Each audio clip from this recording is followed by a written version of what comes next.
Hello, hello, hello. How's everyone? All right. Oh, thought I would come on and do a little thing here before a little announcement or whatever before I start getting into doing the astrology or any tarot reading for the month of April. So with that being said, what I'm doing here is not too long ago I had somebody come in and say while they were looking at the tarot reading or whatever, they were like, well, I really like the astrology, but I don't understand it. So I thought I would put this little video together to kind of help those that maybe is not grasping or a little confused with the astrology. So it's kind of a sort of an introduction to it. So when you're looking at when I do the astrology for your particular sign or your ascending, wherever it may be, at the time, to kind of help you through it, understand it a little bit better than if you watched and you're just like, I'm just so confused, I don't understand what the world's going on. So anyway, I thought I would help, maybe do something here to help things out a little. So if you want to, what I'm going to do is I'm going to go ahead and jump into a little lesson of astrology here so you can kind of grasp some things that are going on. Okay? Let's run over to the astrology. Now, I'm a little different. I'm not like your norm, I guess. I'd like doing things a little differently. So what I have here is, number one, when you first see that I come on with astrology, this is what you're going to see after the introduction. Okay? You're going to see where I have the chart up, and when I'm doing each sign, this, which is dealing with the first house, the sun, what is your sun sign? In other words, where the sun was, and a lot of people think, well, I'm just a Virgo, or I'm just an Aries, or I'm just a Pisces, or a Taurus. No, you've got a lot more going on in your life than just that one thing. Okay? And I'm going to try and help you understand this just a little better, so when I do the astrologies and you do see it, you can understand, maybe follow along a little better. For an example here, we have Aries. Say someone is an Aries. Okay? We are in Aries season. All right? There's three things you need to pay attention to. The sun, the moon, these are the two illuminators. Is the sun, as you can see it right here. Oh, I need my thing, my doodle. Where is my doodle? I had to cut the computer off last night because we had a really bad storm going on. I had to shut everything down. Okay. Let me do one other little thing here. Oh gosh, my nose is itching.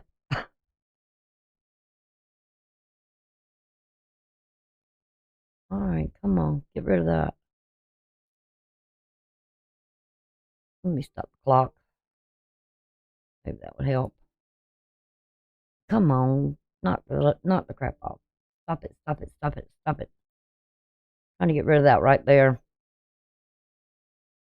There's always something going on. All right, what is it?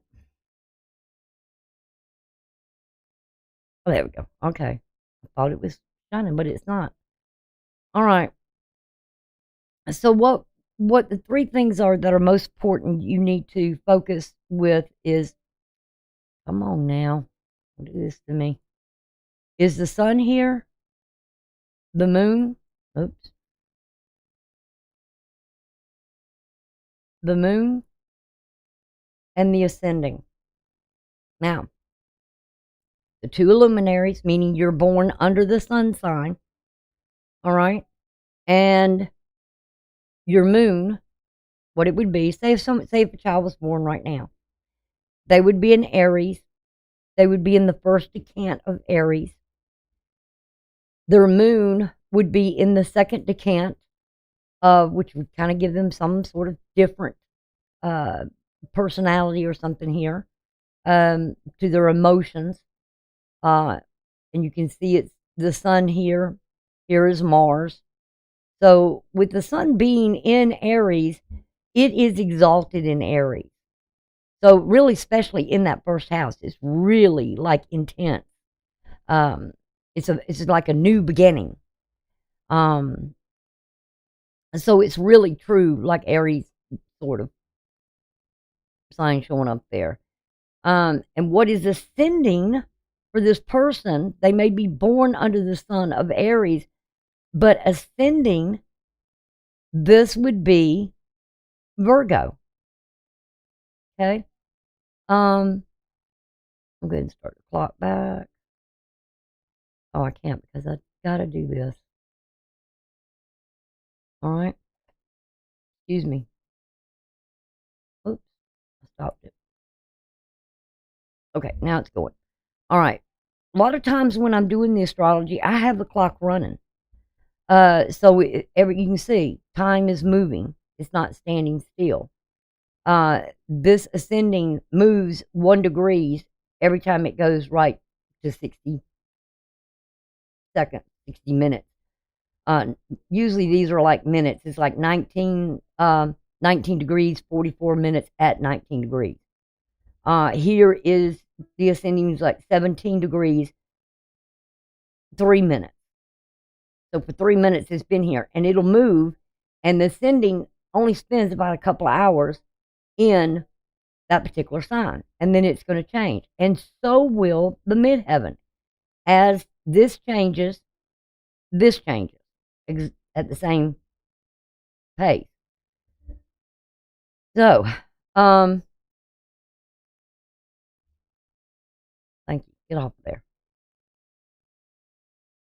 So what you're really showing is you might have the personality characteristics of an Aries. But what people will see about you is that rising and ascending. So they're going to see you maybe as a hard worker, an animal lover that you take care of. You're always doing your daily duties. You got, things planned to do during the day. You're active. You could be somewhat analytical, very passionate about being analytical. You're sort of a problem solver, looking for solutions, maybe trying to put the puzzle pieces together. So you're kind of a worker, or it can be with employees or how you get along with them. Now, so we're looking at, and then the moon in Scorpio. So your emotions would be based on the Scorpio, but remember there's sun there. You want to bring things out to light emotionally, So let's talk about it. Your emotions would be more interested in partnerships. You could be a very jealous person. You could have an Aries, but with a Virgo ascending and a moon, Scorpio moon can become very, very jealous of their partners in their relationships. Also, what you have here, which I'm not going to talk about it right yet, but that South Node. And this would be in the 7th house of Aries. So the partner or the other person or the person relationship, you may be dealing with some karma, or maybe releasing someone that you've been dealing with because of the karma you've been experiencing with them. Say if you're older. And I was talking about, child being born at this time. But this is how you would find the ascending. First, it would be the sun, what sun you're born under. Okay. Then you would look and see where the moon is at. That would be how you react to things emotionally, or what controls the emotions. the focus may be, wherever that moon may be at the time. But this would be more or less if you were looking at something for your birth, at the time of birth. And then the ascending or rising, what's on the horizon, means this would be over here, while your sun would be over here in a different house where you're paying that attention to. Maybe you're focusing something with the future of a partner here, because this being on the ascending. So let me turn it a little bit and turn it toward the ascending. Give me 1 second, and I'll show you what I mean here. All right, since the ascending is in Virgo, we're going to bring that up. And there's the Virgo. So while this is ascending time of person's birth, the sun could be in Aries in the 8th house. But the rising and what's rising and coming up would be Virgo. So this would be what you're displaying out. And then your moon would be in Scorpio, 3rd house of communicating. I know it kind of gets a little confusing here, but if you're looking at it in your chart, this is exactly what it'd be telling you. It'd be like you go, okay, you're a sun Aries. No, Mars rules it. It's exaltation. The sun is exalted. It's almost toward perfection of something. And you're in that first decant. In the term belt, which is just usually out here on the side that I use, it's like if this was over here, it would be like you're in that very optimistic, you're in your characteristics about yourself. You have that optimistic view of things. You like expansion. You like to grow and learn, explore or venture. But with it now, is in the term belt of Venus here. So it would be someone that's kind of goes after the beautiful things in life. Adorns oneself. Likes to look beautiful, likes to be attracted to other people, or finds it, you enjoy being sort of a center of attention in your relationship. But I'm going to explain something else here in a minute. Let's go back to where the sun is. All right. So remember, this only stays here a couple of hours. So if anybody's, born, has a Aries sun and a Virgo ascending and a moon in Scorpio, then that would be kind of like reading for you. So sometimes when, whatever the ascending may be, I would say Aries ascending, either Aries sun or Aries ascending. Because remember, astrologers don't have your chart. Well, these are general readings. They don't know what your moon is. They don't know what your, other than they're reading for either an ascending Aries or a sun Aries. So, it can be a little confusing at times. And I get that. But I just kind of wanted to go over that anytime you look at a chart, you want to focus to your sun, the moon, and your ascending. Now, if I was reading this and somebody was watching it and they would say, and I was doing an astrology reading on an Aries, which is general, but they just happen to have a moon ascending, wow, boy, they just hit the gold buzzer, on that one. Because every Aries doesn't have the same ascending. They would have a Libra ascending, they would have a Scorpio ascending. Depends on where that ascending is at as to what they display out. Even though they have the characteristics of an Aries ruled by Mars, their ascending would show what they put out there. And depending also on what decant they're sitting in, as to, oh gosh, hold on a second.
Okay, sorry about that.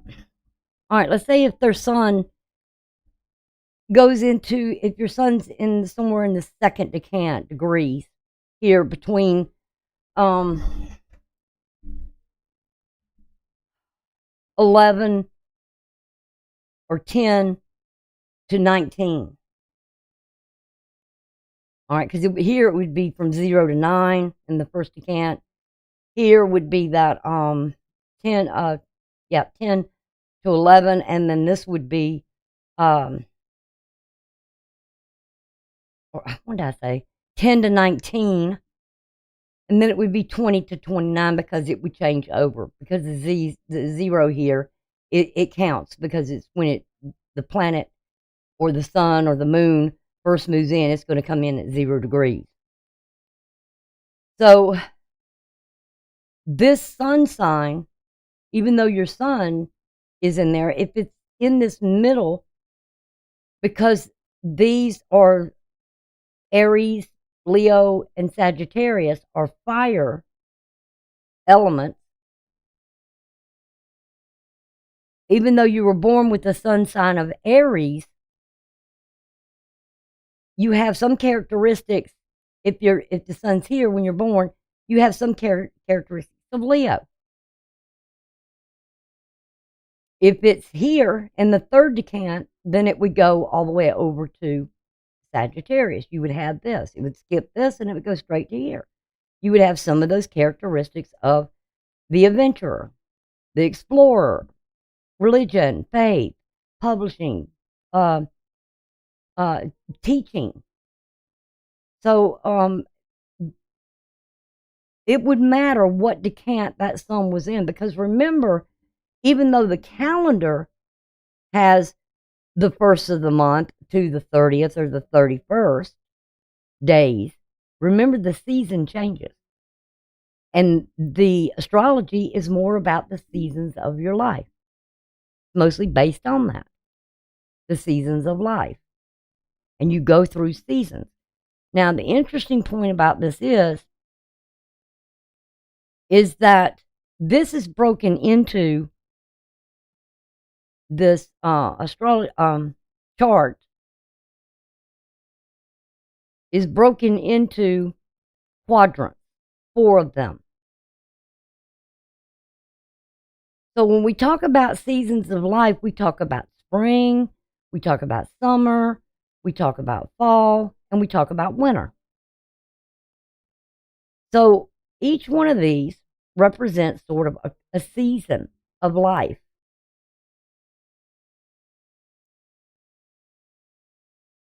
Remember, the universe has a different time clock than we do because of the rotation. It doesn't have a clock out there hanging somewhere going tick tock, tick tock, tick. No, it doesn't have that. It goes by the seasons.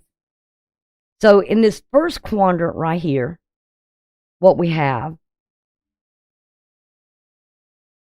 this season, deals with the self. So a child is born, right, where the sun is. And in their season, they go from the time of birth to 7 years old, where they kind of form their character, right? Their personality, their characteristics about them are formed from 0 to 7. All right. In the second quadrant, wherever it may be in the chart, wherever their sun may be, in their second quadrant is usually in this area would be like family, where they pick up and deal with their family life. They socialize with their family, their siblings. You know, they're starting to interact with other family members. So, and this would be sort of the IC or the Nadar, which means your private life. And this would be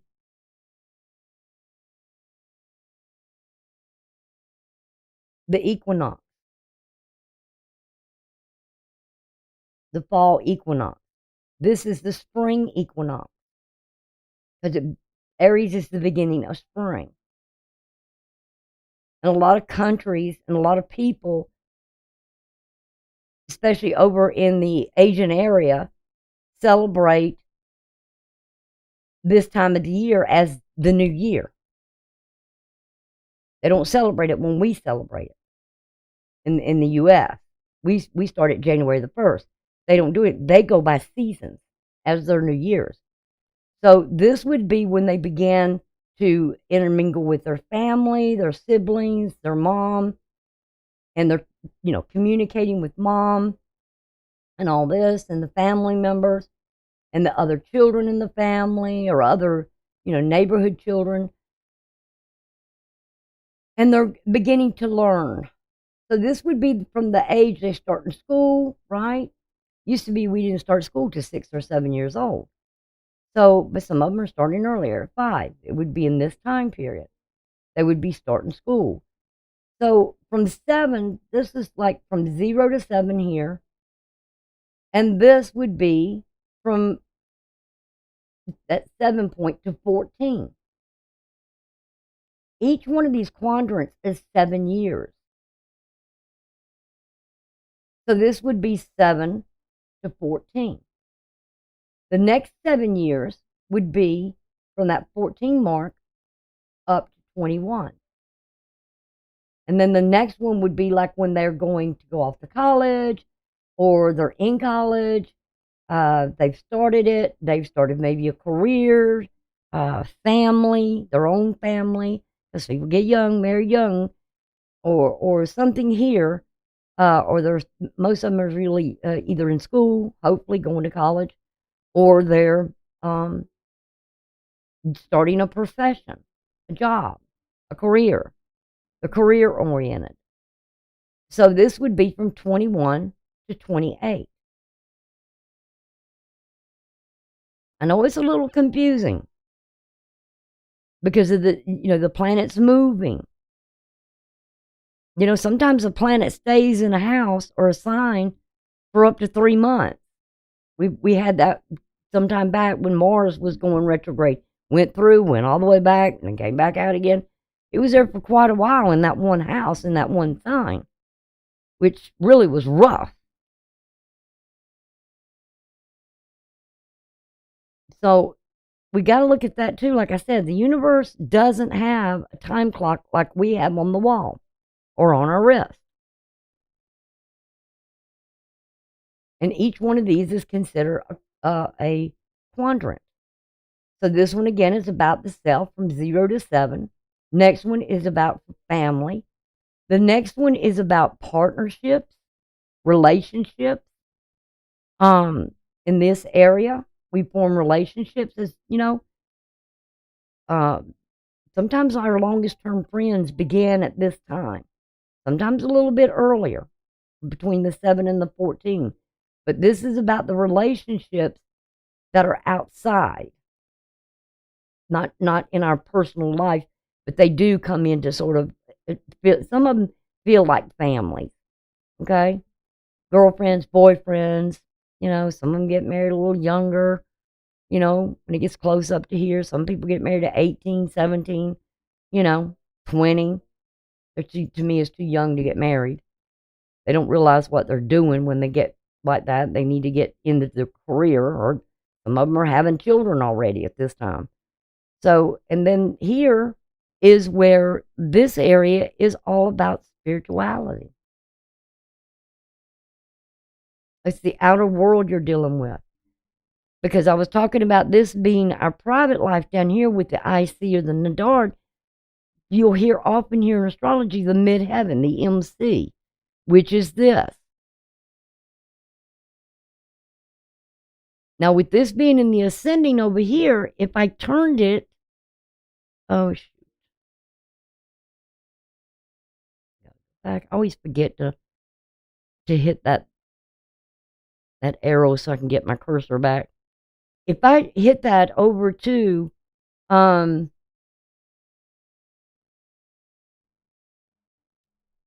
Virgo is ascending, see where the midheaven's at? As above, so below. So sometimes what goes on out here in the public can affect your private life. Because this is what can be seen, or what we show or display out.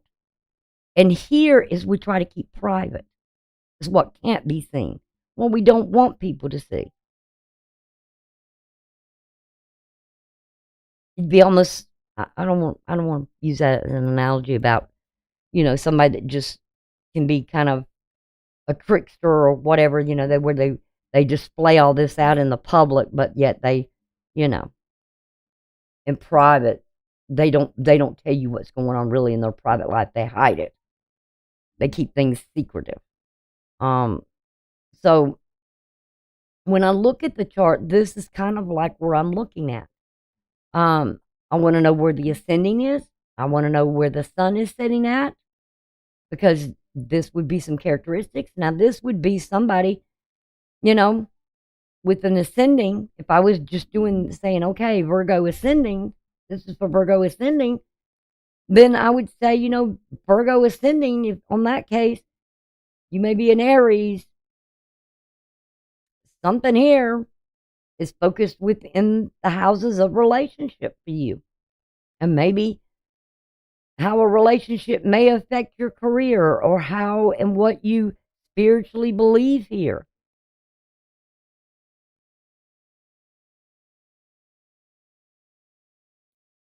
It can get kind of complicated because you've got all these planets that are going on here. And so you may be hearing a lot about the solar eclipse that's coming, the total. I don't worry too much about the other ones. It's when it says total. I go back to the last total eclipse. A Penrhum lunar eclipse that we just had, that's partial of it or just parts of it. But when we talk about total, it was like, I know what happened in 2017 when, it came through and went out of my state, came through in Washington state and went out of South Carolina. What it began within that year that it started doing. Now, the other solar eclipse that happened during that time, I dealt with it when that came through. I began that following year. It doesn't happen immediately like this solar eclipse that's coming now on April the 8th. It doesn't happen immediately. It can happen 3 months from now. It can happen 6 months from now. It can happen 9 months.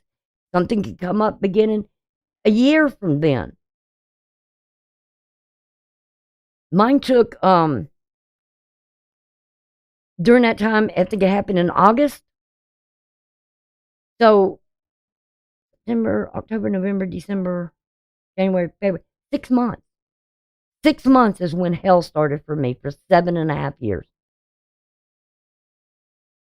From that, I'm not going to say everybody's going to go through that, but relationship wise and all that, mine started 6 months after there was a beginning of something going on during that 6 months. That it got worse, and it got worse, and it got worse. So, it's just, I could see it all going downhill. I knew I was in for it. But this is, solar eclipses don't happen. Things just don't start happening. It could happen within the 3 months. It can happen within the 6 months, the 9 months, a year. And then it can, whatever's going on can extend on. And parts of it, you might have a partial solar eclipse. Well, then it'll eclipse something out. Partial something out. You'll get some sort of new beginning, but then it's not a total new beginning. Now, my 7 years are done. 7 years for me with this total eclipse is over. It's all new beginning for me, starting when that April the 8th is.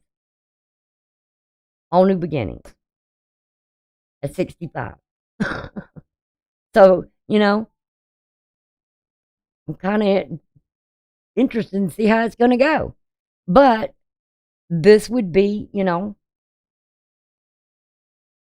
I just was trying to explain, showing you more of the midheaven if I was looking at the ascending. I would say, okay, where it was at, um, your midheaven is whatever's going on publicly, you're trying to keep it private. You don't want publicly, with it down here, the midheaven as above, you in your public life, the outer life, or what's going on in your private life, you don't want it out in the public.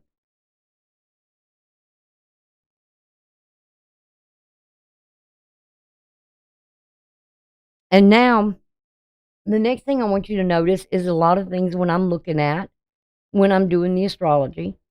I look a lot at the inner planets, see where those are at next. Also then begin to look at the two planets of Saturn.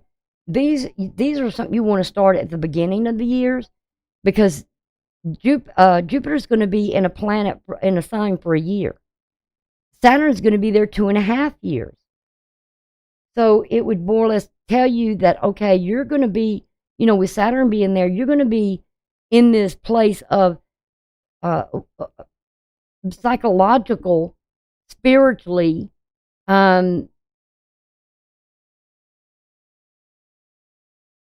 dealing with something here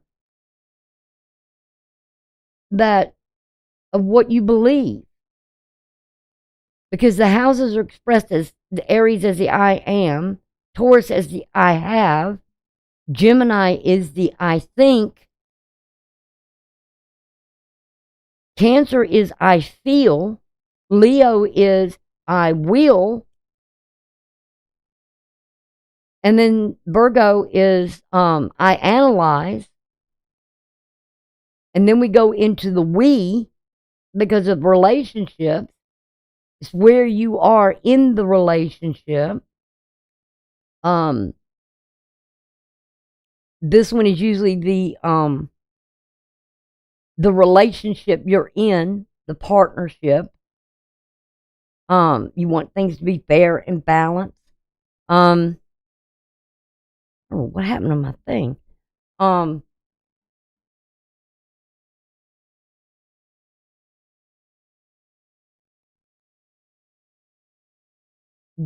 Aquarius, what is it? And the eighth house is what you desire, Scorpio. Or the eighth house is what you desire. Ninth house is dealing with what you see. I don't know why I can't. With that seventh house, it's about marriage and partnership, but I can't remember right at this moment why it's escaping me of what that is. Let me find the thing. Um,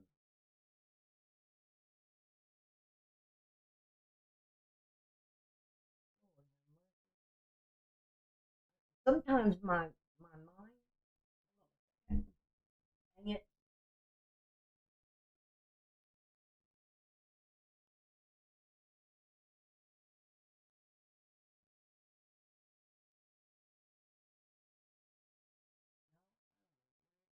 oh,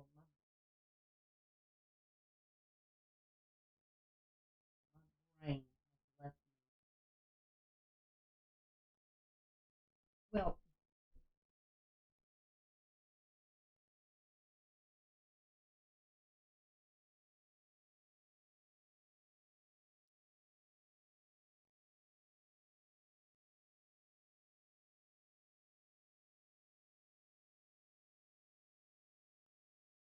all right, here we go. Balance.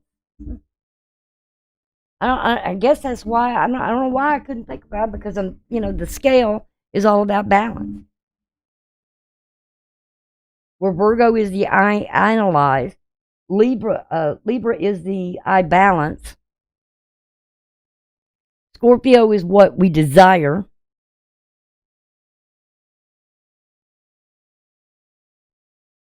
Sagittarius what we see, Capricorn is what I use. You always got to put the I in that because it is your chart. So it is the I, the self. Aquarius is I know. And then Pisces is the I believe. What you really believe. I said that all of them was like right there. I knew exactly what they were, but except for I don't know why I could not think of Libra. Like just left me. That happens sometimes. So again, we'll go through it. The I am, the I have, the I think, the I feel, the I will, the I analyze, I balance, I desire, I see, I use, I know, and I believe. And that's what these houses and the areas around them represent, or the signs as well. So we go through those things as well. When planets go in there, it changes it. Changes what we desire. It changes what we think. It changes what we put out there into the world. And all this at the top here is about what we put out into the world and how being out there in the world affects us. And what we want to bring into our private lives, what we allow in there.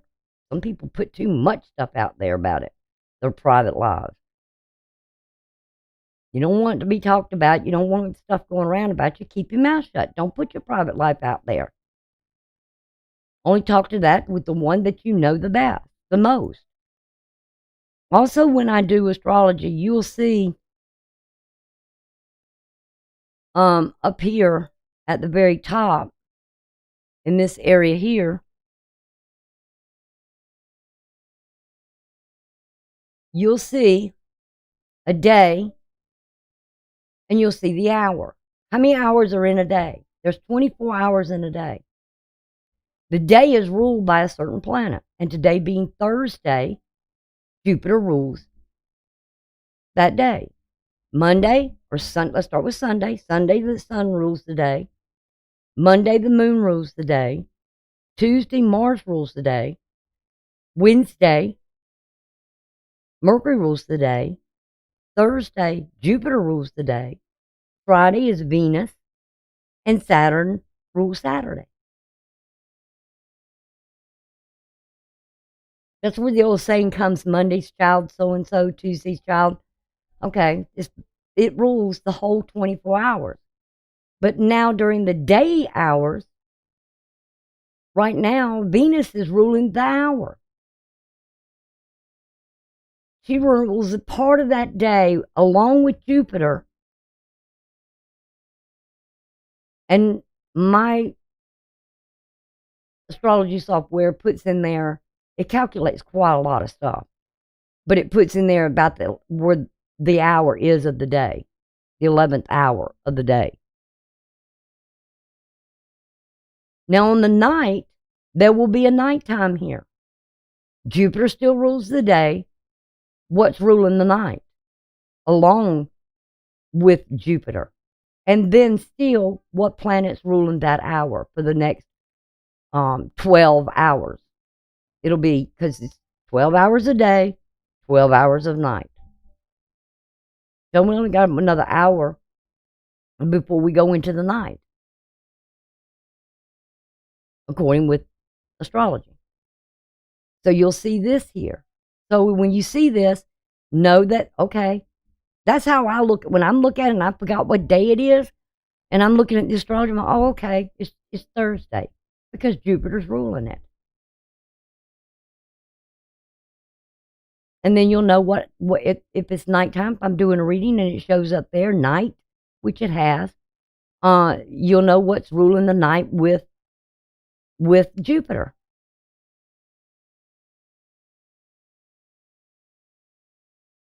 And then the hour will be here, and it'll tell you what hour of the day it is.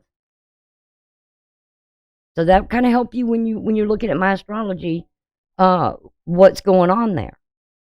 I just wanted to point that out to you because you might see that and you're like, oh, wow, well, what is that up there? Well, I'm telling you. Also, what I look at a lot, which you can't see because it's off screen, is I look at the planets as to whether what they are. Are they in their house of rulership, which you got to learn those. But in my software, it'll tell you if it is. It'll tell you if a planet is exhausted or exalted, an exaltation, exhausted. I'm exhausted. But it'll tell you if that planet is in exaltation, like the sun being in Aries right now. Right now, it's in exaltation, meaning that when it's in that state, and each planet has a sign where it is exalted, that is where the energy is pure and elevated to the level of perfection.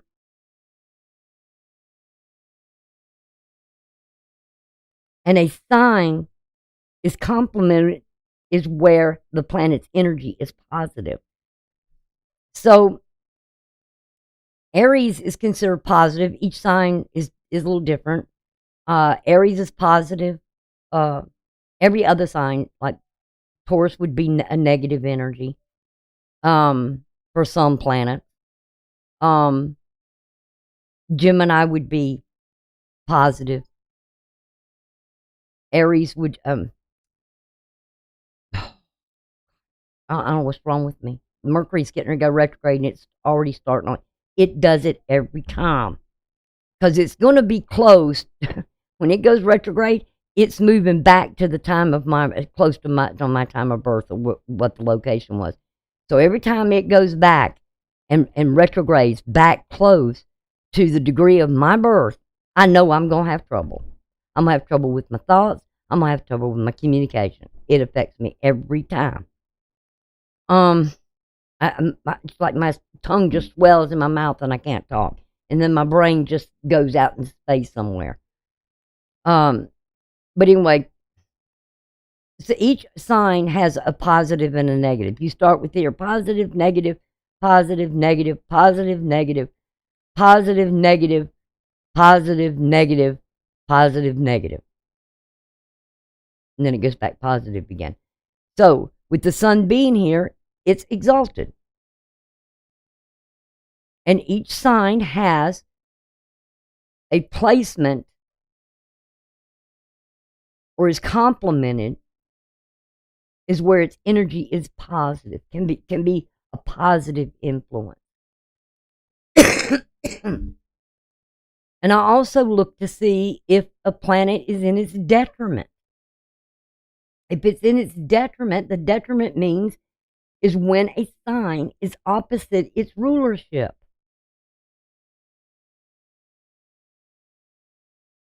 So say if the sun was over here in Libra, it would be in its detriment.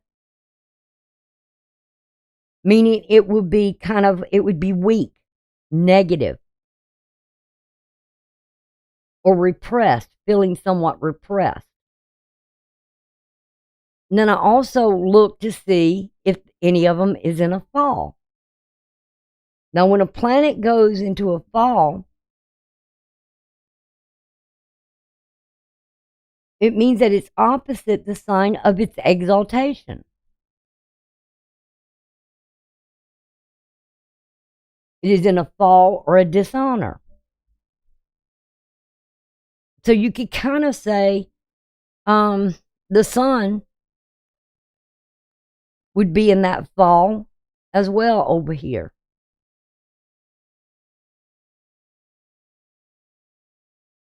Oh, that's right. It would be in the fall. It would be in a fall here. Not detriment. This house of rulership is here. So when the sun, I'm sorry, I'm glad I caught myself. Like I said, you think it's confusing for you, And so, I know this, that sometimes, like I said, I forgot, it's exaltation here, that it doesn't rule this Aries, it rules Leo. So If it's in its house of rulership and it's opposite its house of rulership, which would be Aquarius, it would be in detriment. If the sun is over here, opposite the house of its exaltation, which Aries exalts it, this is where it would be in a fall. Even though it's a positive sign, it would still have some weakness or negative. It might make, this, because the sun is rulership. And this is over here balance. And everything's not balanced in life, right? The scales go up, they go down, So it would be sort of a negative. So it would be weak and negative and sort of repressed. It'd be like somebody going, nothing ever works for me. Nothing ever goes right for me. Whiners, sort of like. So it can be in a positive sign, but if it's in a fall because it's opposite its house of exaltation, here it's pure energy and elevated. Here it's not. And why is that? Because we're starting spring, right? And we're in the northern hemisphere. So if it's springtime in a certain place, then yeah, the sun would be exalted for those certain places because it's closer to the earth. Here in the fall, what happens? It's further away from the earth. So it's kind of weak. Makes, when fall time comes, people say, even though they kind of like the season, but after a while, they know winter's coming. You can't get out and do things like you want to do. You can't have fun. You can't enjoy things, indoor stuff and all this. And it affects people in a different way than it does when it's over here and pure and exalted and, elevated. Over here, it's not elevated. Kind of like the scale kind of goes drop compared to when it's over here. Remember what I said? It's all about the seasons of life. So I check those out. Sometimes I will say, now Venus is in its exaltation too. So we have two planets here, the sun and Venus, both in a house of exaltation. They're both at their highest level of energy.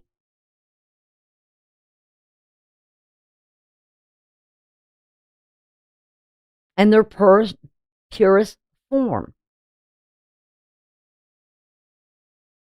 Almost to perfection. I can argue with that some. Especially, knowing, and this would be good for earth signs. Okay? Now over here, since this is house for Venus of exaltation, the fall for Venus would be over here in Virgo. Venus don't want to analyze anything. She just wants what she wants.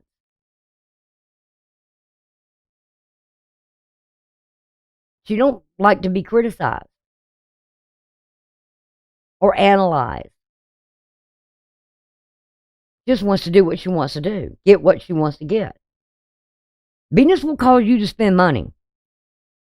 Venus can bring you some loss. So you got to be careful with Venus, especially when you get this urge to be spend worthy, or what is the term? You get a little, want to get out there and do a little bit of shopping, and with money you can't afford to shop. So Venus can cause you right now at this time, being in Pisces, or purest form,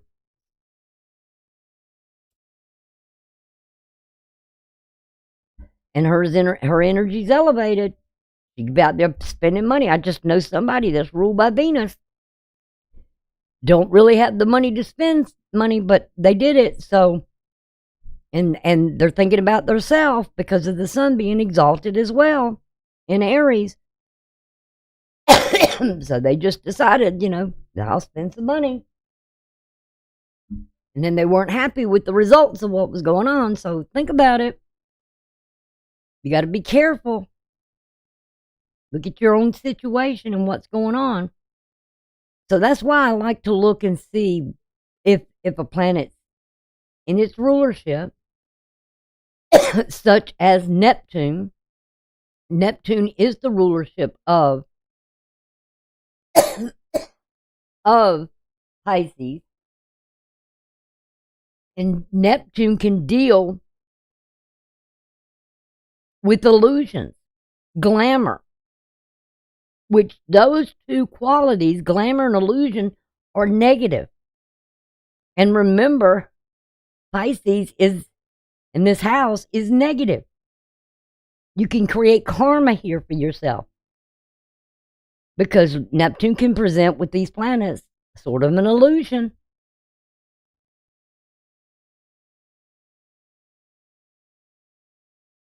When Neptune is about spiritual vision, what you believe. Remember I said spiritual. It's also about the subconscious.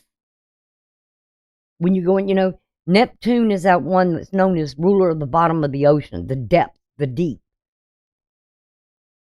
of something. Kind of way down there in the darkness. And it's about Neptune's about your creative imaginations and your psychic.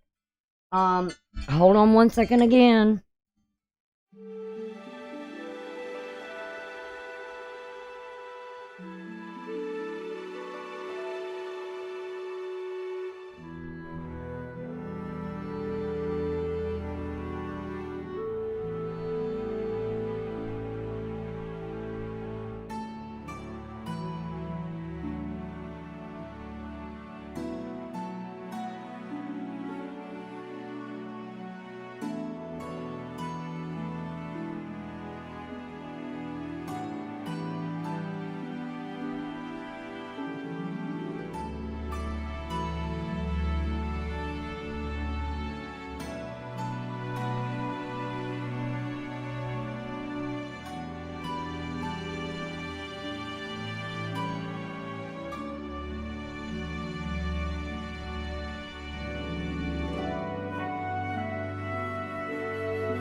Sorry about that.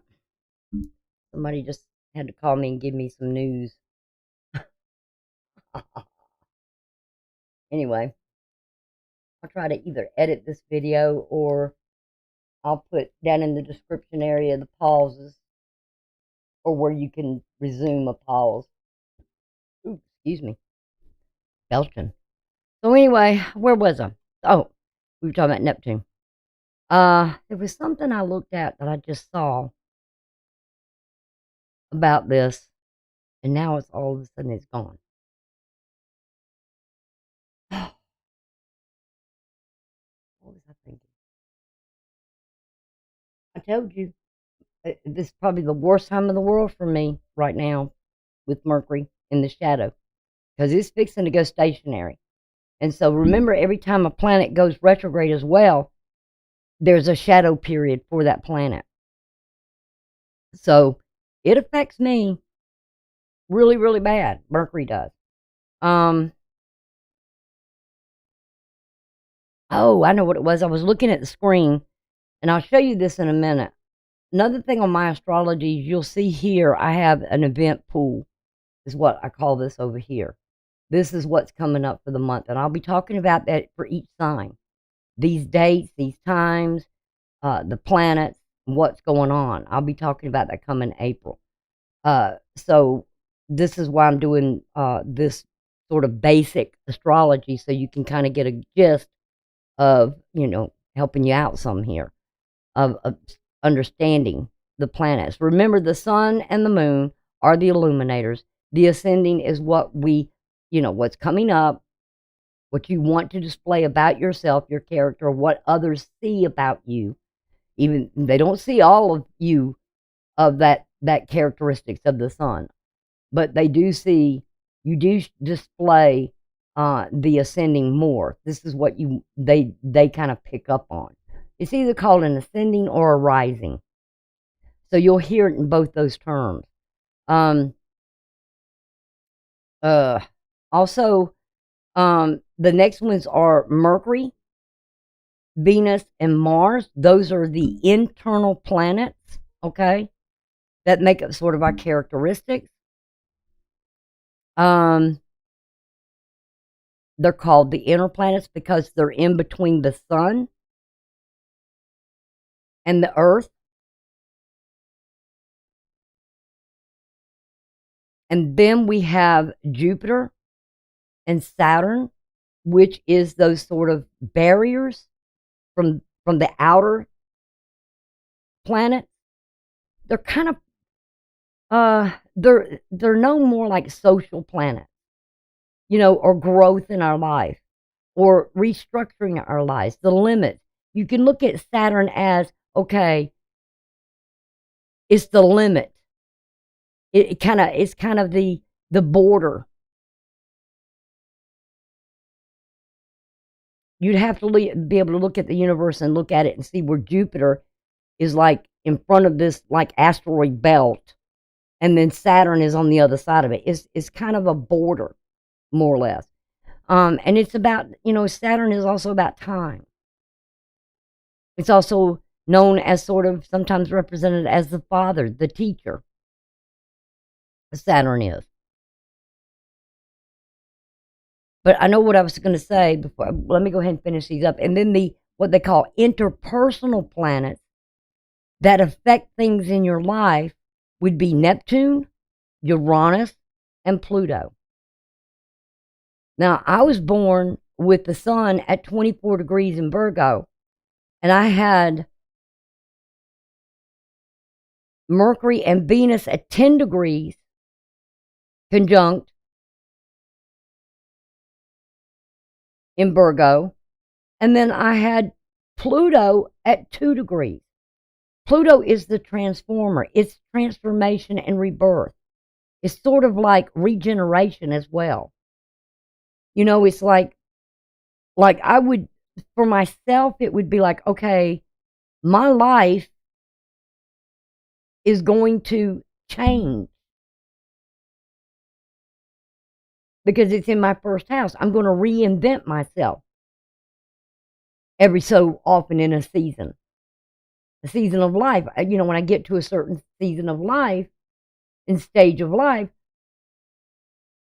I'm being forced to more or less change, whether I like it or not. Even though I'm a mutable sign, it takes me a little longer to adjust to the change in my life. So it has a real big impact on me. So when it gets to 2 degrees in Aquarius, it will affect me and what I know,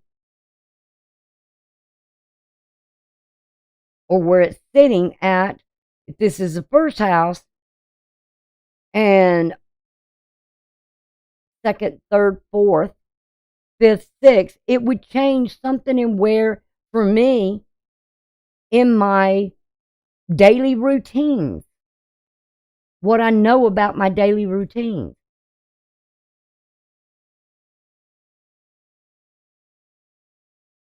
Because it would be in the 6th house, which is the house of animals, small animals, analyzing. I will have gained more knowledge in some way, because Aquarius is about knowledge as well. And I've been studying a lot. So, learning, trying to learn more, gain more skills, and something about's going to change for me. You follow me? So I can only really use myself as an example right now. So, and with what's going on with Mercury and Venus, when they get to 10 degrees in a sign, it affects me. And that's why I said Mercury's going back retrograde to 15 degrees. It's going to be, a planet can be 5 to 4 degrees off and still affect that time, or that degree of where the planet was in your chart, your birth chart. You follow me? Even if it's in a different house. Anytime a planet gets in the same degree as the time of that's in your chart, no matter what house it's in, it's going to affect somewhere in that house for you. It's going to be a transition. Follow me? So, and these are called interpersonal planets.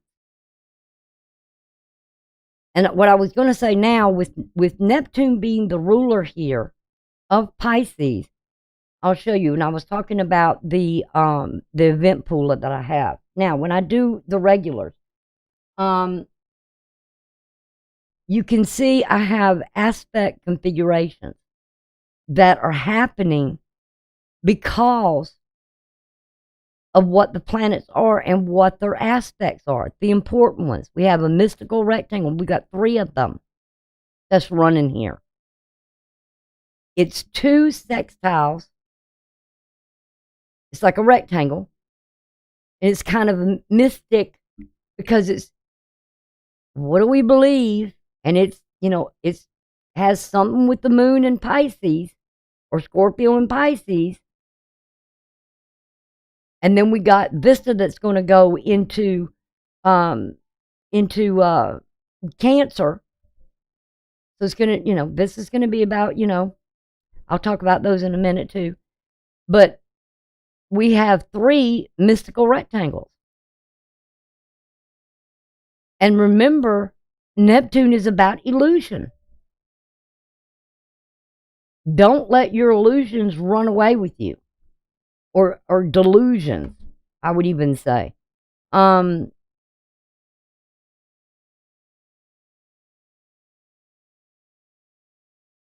Neptune deals with your highest idealism as well, and that's subconscious.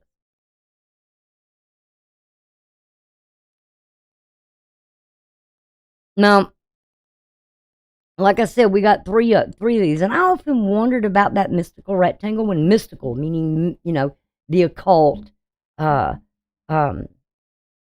underworld, because Pisces is kind of known, Neptune's known as that undertow, pulls you down to the bottom of your subconscious, and all of a sudden things come up. When I did a little research on the mystical rectangle, and it was also known as Lucifer's rectangle. So does that give you a hint there? Something of the occult? And it will be affecting with the moon and Venus, Jupiter, and Uranus, and this Lilith here, the mid-Lilith. Now, I'm not using the black moon Lilith. There's 2 Liliths. There's the black moon, and then there's the mid-Lilith. And just like I'm not using the true nodes, which are connected to the moon here. You've heard that when the moon gets close to the ecliptic, the true node, that is a point of location for the moon.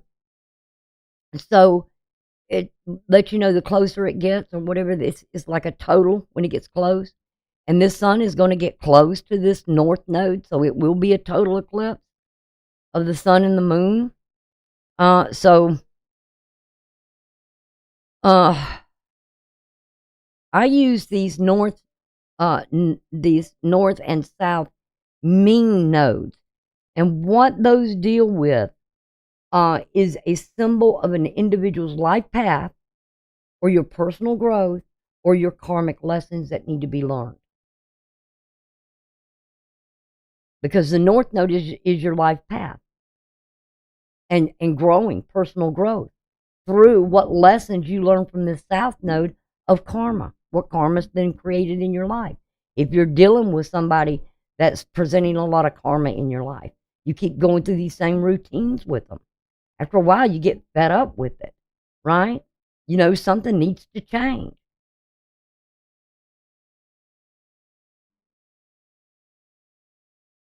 The next thing we have is I use is this Lilith, the mid Lilith. It's not like I said, it's not the same as the black moon. The black moon Lilith is kind of like a dark moon.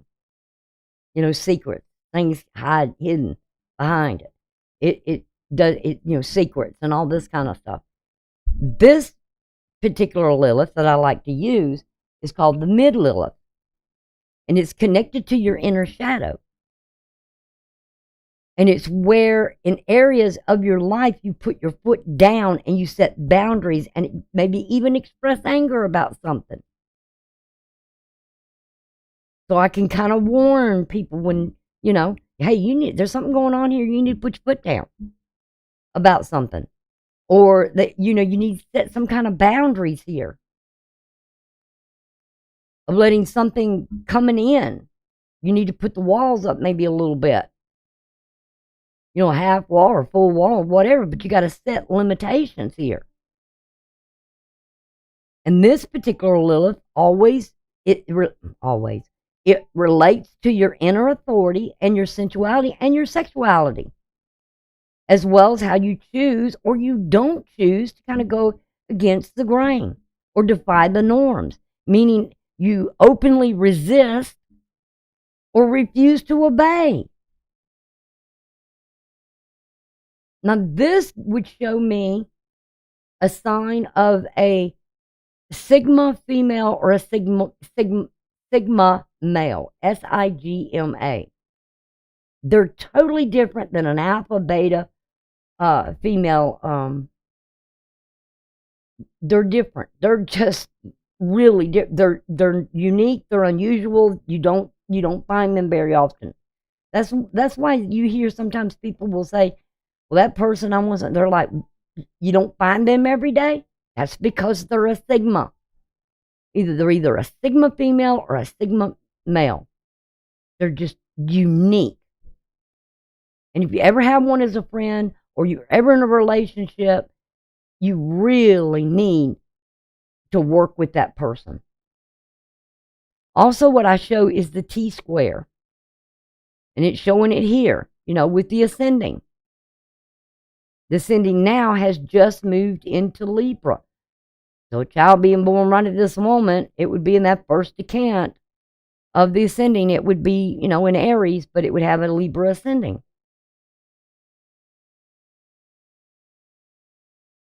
I just thought I'd bring that up. But anyway, I forgot what I was talking about. See what I mean? I can't believe how it's maybe the wrong time to after, but the hell, that'd be the end of the month, or I even was able to do it then. But anyway, so I use the mean nodes. I don't use the true nodes, because I can always see when there's going to be a total eclipse coming, or eclipse is happening. But I don't use, and then I use Vista. And I got Chiron here. Now, Vista, Vista is where it represents the sacred feminine creativity, creative energy that allows you to dedicate yourself to your aspirations, your plans, your goals. And it shows where you have this sort of like nun-like devotion, spiritual devotion to a cause, a project, a person, or some belief that is sacred to you. Now, when I do the readings or I do the astrology, you're going to see I created a ticker tape that I'm not going to explain these in every one of these sort of uh, uh, reports. It takes too much. So you're going to have a ticker tape down there. When I see something about them, one of them, then I'm going to say, okay, you can read down below what it means. And also, Vista I use because it's linked to Libra. With some astrologers, they connect it to Libra because it's like a balance. The scales out there, But it also has that eternal flame coming off of it. It's like an Olympian, the eternal flame popping up there. Then I use Chiron because it's often known sometimes a lot as association with Virgo, a natural healer.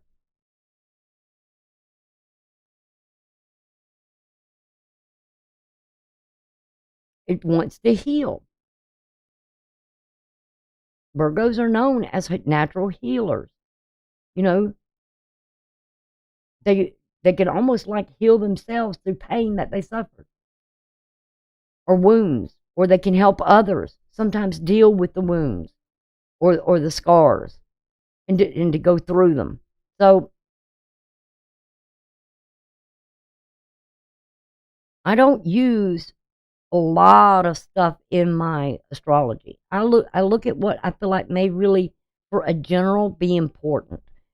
Also, this is known as the lot of fortune. Okay, this would show in an astrological chart. It's a mathematical calculation that my software does. Okay, that is based on the mathematical of the where the sun is at, where the moon is at, and where the ascending is at. It calculates these three right here: sun, moon, and ascending. And what it represents after it does that calculation, it's not a planet.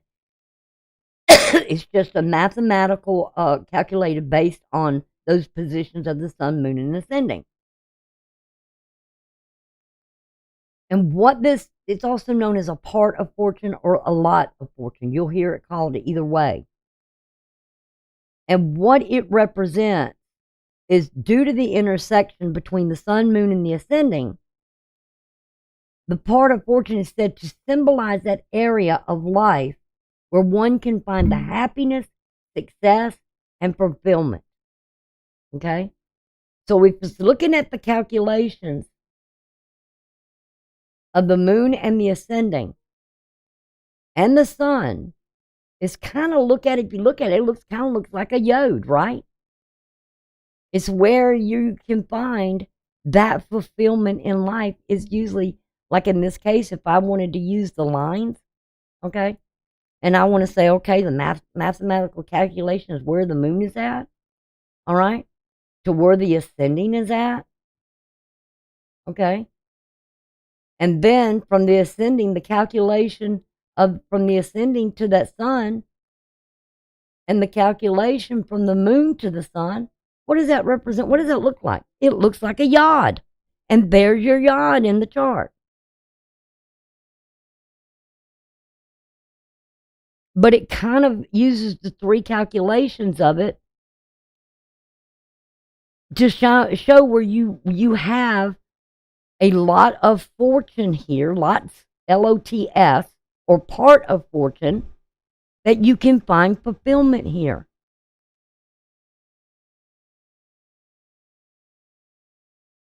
And with this one, with the yod, okay, what it shows here, oh, come on, I can't, okay, I forgot to change my thing again. I'm going to stop the clock for a minute just to select that one. But I use it in my astrology as well because it's the moon. If it's saying with this moon, it's showing, it's almost like every time I look at the yod and what it points to, the apex is here on Chiron, talking about healing thyself. What is in my house with Virgo? Is that Lilith? And remember what I said about Lilith? Setting boundaries, putting your foot down. Maybe sometimes you have to be a little aggressive and a little angry, you know, have a little anger there. You know, you refuse to go along with the grain of things. You know, and this could be in the daily routines of your life. You know, you doing something and somebody here in a partnership or something comes in and disrupts it. It's like, you know, like the phone call I just got. I'm like, you know, I'm doing a live feed right now. I can't talk to you right now. I can't fulfill your desire. So I kind of had to cut it off because I'm doing a live feed. It may hurt, you know, but it can also be a healing experience to kind of, you ever had that? I remember years ago, I could never say no about things. And then all of a sudden, I kind of grew up a little bit. And I learned how to say no. And I did not realize saying no to someone, how powerful those words were. No, I can't help you with that right now. I've got something already on the fire. You know what I'm saying? No, I can't do that for you. No, you can't have that. Because I know if I loan it to you, I won't get it back. You know, because I've worked with you before or something. You know what I mean? So when I learned how to say no about things to some people, I never realized what kind of power that gave me. You know, always being the yes man or the yes ma'am, you know, that's not good. You got to learn how to put your boundaries up. And that is the part of where you take your power back. And that has a lot to do with Pluto's as well. Pluto will tear down things for you to rebuild them. If that even means yourself. If it means breaking yourself down into pieces to put yourself back together through a pain or suffering of some way, for you to take back the power and be authentic who you really are and showing that instead of just showing the this cord drives me crazy. It hits the microphone and I can hear it through my headset. Hear it? Drives me nuts. And I know if it drives me nuts, it's got to drive y'all nuts. But it's where you say, no, I'm not gonna put up with this. You know, you become, you're not just, you know, people are just not picking up your rising or ascending sign, how they perceive you. You're displaying to them then what you're truly like. I can't help you right now, or I can't do this right now. If you wait, I hope. And some people don't want to wait; they just want what they want when they want it. Well, I'm sorry, you know. So this is what I kind of with Pluto. Pluto requires once it does what it does, and I know why. I knew my relationship was falling apart. I could see it coming a mile away. And I was trying to prevent it. I was trying to, you know, every time something fell apart, I was trying to take the cement and build it back, you know, that foundation, make it a little bit better and whatever. It just got worse and worse.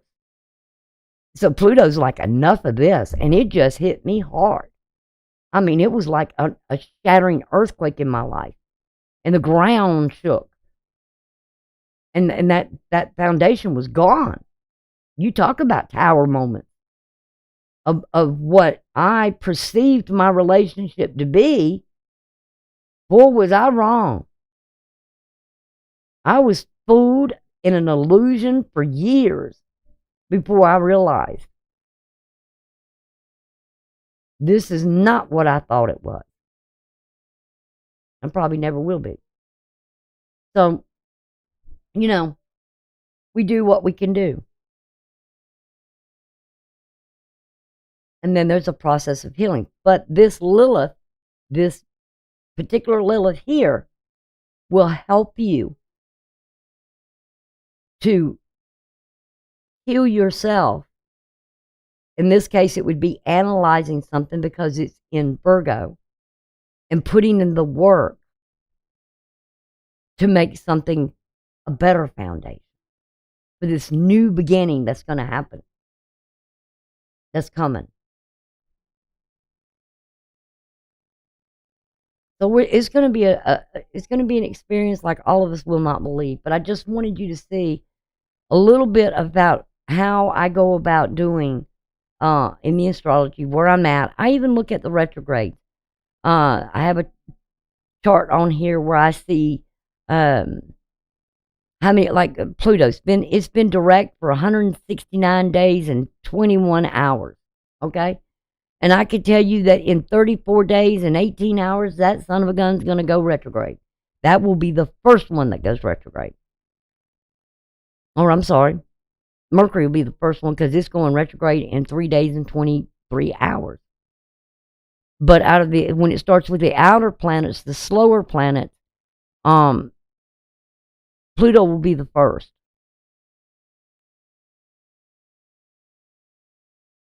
Then it will be Saturn. Then it will be Neptune. And if you notice and look at the chart, Pluto's right here. Saturn's right here. Neptune is the next one. Okay. Then the one after Neptune, it just kind of just goes down the chain,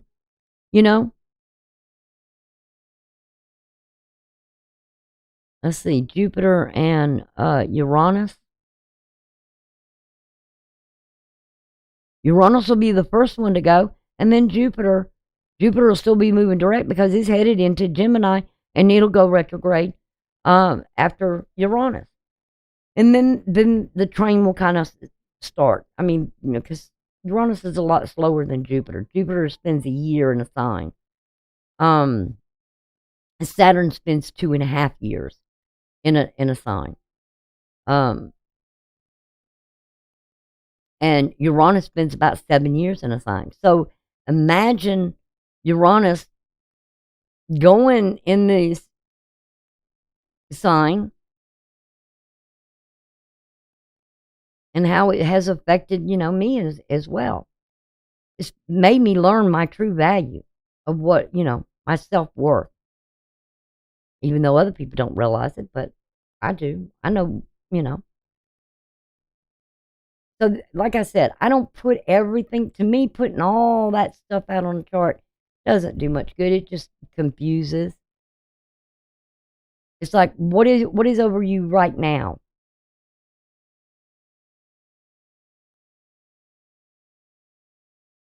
And remember, wherever this MC is, okay, the ascending here, the descending's over here.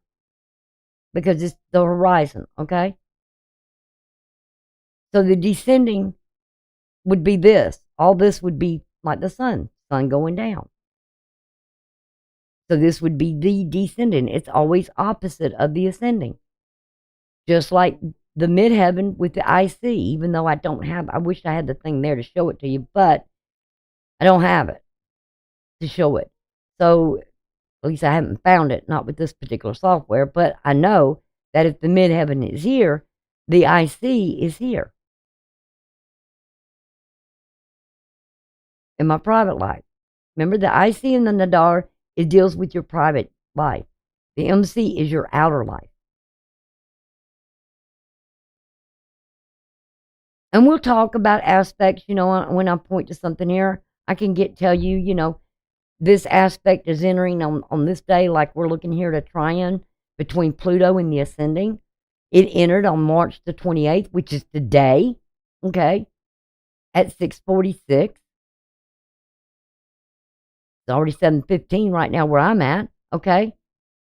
The exact time of this, the closest to this aspect of being this ascending, being at the same degree, is already just passed, but it was at today at 1905, which is 7:05. So it's already past that when it was exact.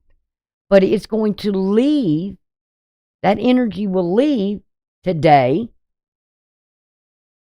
in 1924. So it's 7:24 Eastern Standard Time. You adjust it from that. That trian's going to be gone. So I can kind of let you know that, okay, something's coming up. It won't be as rough. It's just, Pluto's at 1 degree. But it's at the same thing as the ascending. That's something here. Something with the South Node, some kind of karma or something like that.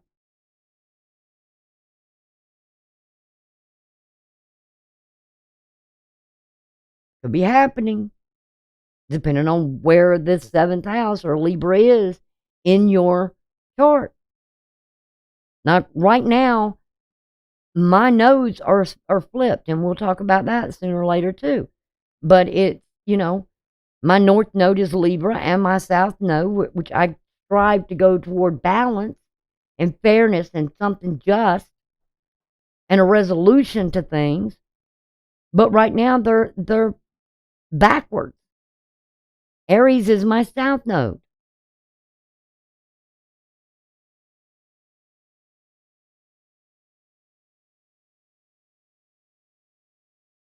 And that would be something in my 2nd house, because that's my 2nd house. And this would be my 8th house. Somebody desiring something from me in a relationship, or for the future.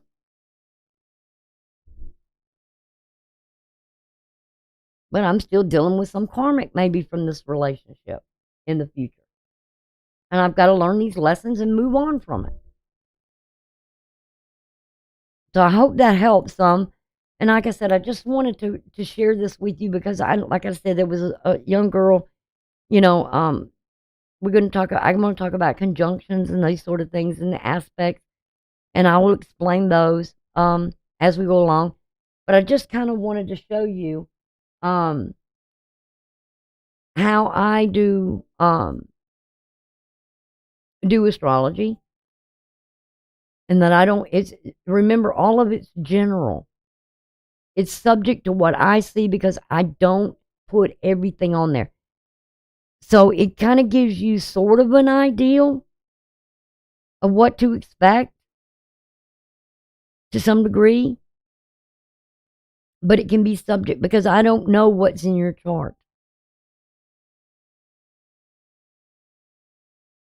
Like I said, when I do a reading, it's going to be for that sign. I would say Aries sun or Aries ascending. Or it'd be Taurus. When I do Tauruses, astrology, it will be for Taurus sun, Taurus ascending. So whichever you are.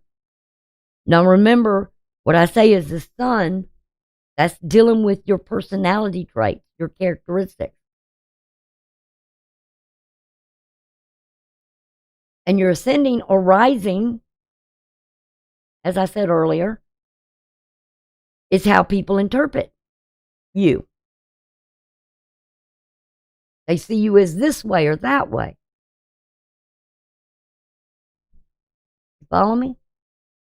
So if you have Aries, say if you're a Leo or a Scorpio or something, and you have a Libra as your ascending that's coming up, and your sun is one of the others, then you'll know.